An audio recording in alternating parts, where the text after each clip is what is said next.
Hello YouTube, my name is Jason Paul Peterson. I'm a professional pianist and piano teacher, and today I'm going to share with you why I hate Synthesia. What is Synthesia?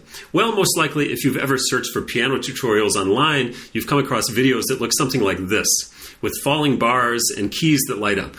Now, this system for learning piano promises to make learning any song quick and easy. After all, what could be simpler than just watching the falling bars and playing the notes that light up? Well, in this video, I'm going to show you the huge problems with Synthesia and why I think any aspiring piano student should steer completely clear of it. And I hope by the end of this video, you'll agree with me. Now, before I get into the reasons why Synthesia drives me crazy, first let me tell you a little about it. In addition to these piano tutorials with the falling bars, the downloadable Synthesia program features many additional features, like the ability to display sheet music, the ability to practice hands separately, the possibility to adjust the tempo, and you can even transpose the piece into any key you want. So, do any of those features change my mind? Not at all. I still think it's more of a hindrance to learning the piano than a help. Now, some of you might think I'm just a Luddite. In fact, some people even think that Synthesia is the future of music notation. It's poised to overtake conventional music notation. Now, I think nothing is further from the truth. So let's dive in, and I'll explain to you just what is so bad about Synthesia and why you should not use it. So first, the obvious. Learning music from Synthesia is incredibly slow and frustrating compared to conventional notation. But wait, you say, I can change the speed to match my practicing speed. Well, that's true, but with conventional notation, I can jump instantly to anywhere on the page. Whereas with Synthesia, I have to keep searching, and if I want to practice just a particular passage, I have to keep pausing and jumping back and forth, and it can be hard to see where on the keyboard those falling beams are going to land. I mean, look at this. Can you see right now where those notes are going to come down on which keys they're going to land? So this is incredibly ineffective. For me, it's a little like listening to an audiobook on algebra, where all the equations and texts are just read out by some computer voice. Who wants to learn like that? The next problem, which in my opinion is just as severe, is that Synthesia doesn't have any good way to indicate all of the elements of piano playing that go beyond just the notes. Things like crescendos, diminuendos, ritardandos, accents, portamento, legato, staccato, martellato, expression markings, different voices. In short, everything that makes music music and not just a collection of pitches. These things are enormously important if you want to play well, and just learning which keys to press takes you maybe only 10% of the way.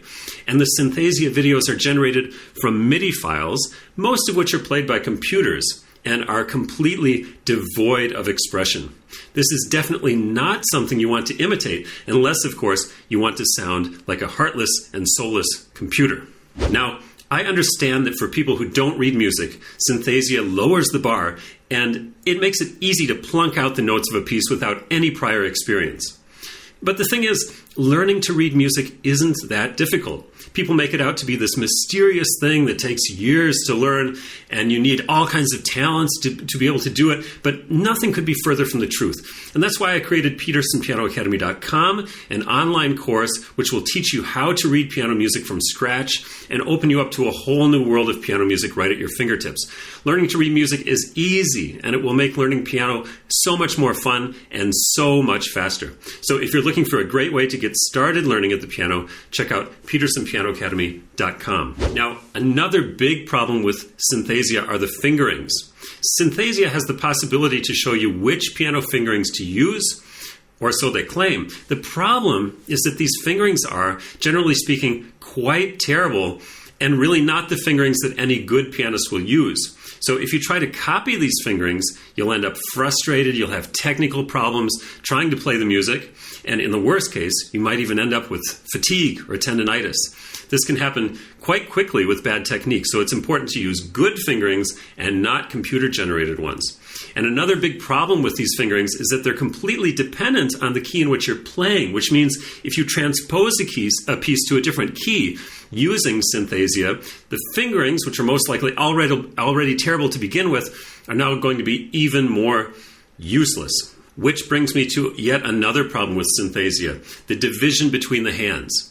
Now, even though Synthesia tutorials, at least the ones you can get with the downloadable program, can be practiced hands separately, I find that this division between left and right is often extremely strange and arbitrary. It's almost like they just choose a random note and say everything left of this note is left hand and everything right of this note is the right hand. And of course, that just doesn't work. Within the course of the piece, sometimes I need to play high notes with my left hand or low notes with my right hand. And even if some Synthesia tutorials aren't problematic in this regard, many of them are. And as a beginning pianist, it's really hard to recognize these problems and to understand why a particular hand is supposed to be playing a particular note. And then we come to the problem of the arrangements themselves. Many of the Synthesia tutorials that you find online just aren't written well for the piano. Now, again, this is something that can be hard for beginners to recognize. There are tutorials that might sound okay, but they just don't fit well under the hands. The accompaniment patterns are awkward to play. The chords just aren't quite right. In short, the music is arranged very badly and not written well for the piano. And who wants to spend hours learning a piece that in the end isn't even going to sound good? Now, granted, all sheet music arrangements aren't great either, and all Synthesia arrangements aren't terrible. But generally speaking, the Synthesia arrangements are much worse, and especially if you get your sheet music from good sources, this problem is much, much less widespread. One more problem with Synthesia is that it's completely useless for ensemble performing. Say, if you want to perform a duet with a singer or another instrument. Now, normally, when we read a piece for multiple musicians, we can see the parts of the other musicians all together on one page, which helps us to stay together. But Synthesia can't do that. I just see my part. And what's even worse, because this way of reading music is keyboard-based, it can't be read by a violinist or a cellist or even a singer, at least not without massive difficulty. Whereas with traditional notation, if I write a melody, that melody can be read just as easily by a trumpet, a violin, a cello, a singer, a marimba player, and so forth. Now, this brings me to perhaps my most important point, which is that Synthesia keeps people from learning actual music notation, which, as I hope I've convinced you of in this video, is so much more effective and flexible and fun than anything that Synthesia has to offer. You'll be able to learn pieces 10 times quickly once you master traditional music notation. So if you're interested in learning piano, my advice is this. Don't go anywhere near Synthesia. Don't waste your time with it. Instead, invest your time in learning to read actual music, and you'll find that your efforts are greatly rewarded. If you like this video, be sure to like and subscribe as it really helps out this channel, and be sure to check out my many other videos on learning piano. Thanks for watching, and happy practicing.